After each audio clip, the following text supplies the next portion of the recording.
Good evening, boys and girls. My name is Mr. Heller. I'm a kindergarten teacher here in the D-Wing, D10, and I'm here to read one of my favorite storybooks, Where the Wild Things Are.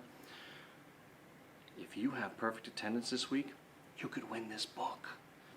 And I brought along a friend. He's my little wild thing. I'm going to have him right next to me while I read. He loves books. Where the Wild Things Are.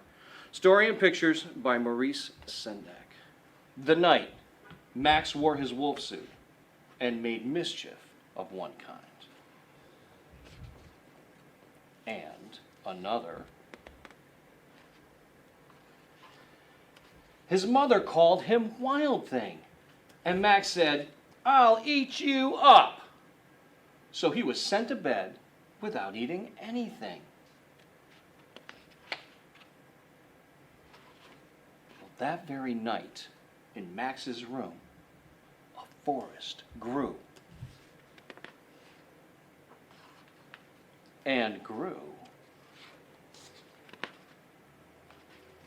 And grew until his ceiling hung with vines, and the walls became the world all around.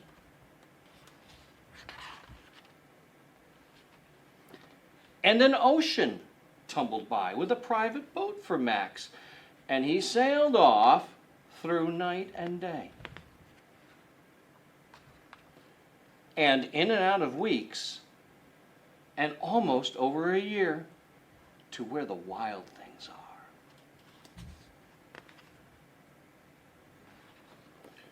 And when he came to the place where the wild things are, they roared their terrible roars and gnashed their terrible teeth and rolled their terrible eyes and showed their terrible claws.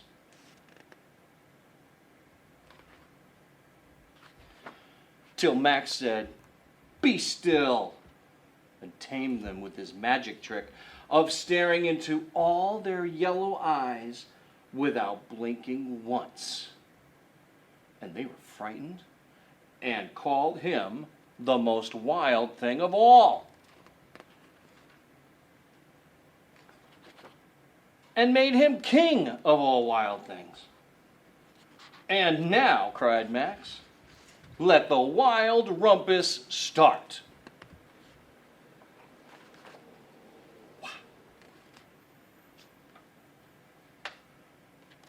It's rumpus time.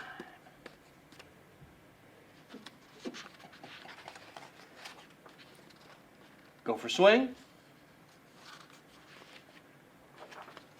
Little bit prayed. Hey, he looks familiar. "Now stop," Max said, and sent the wild things off to bed without their supper.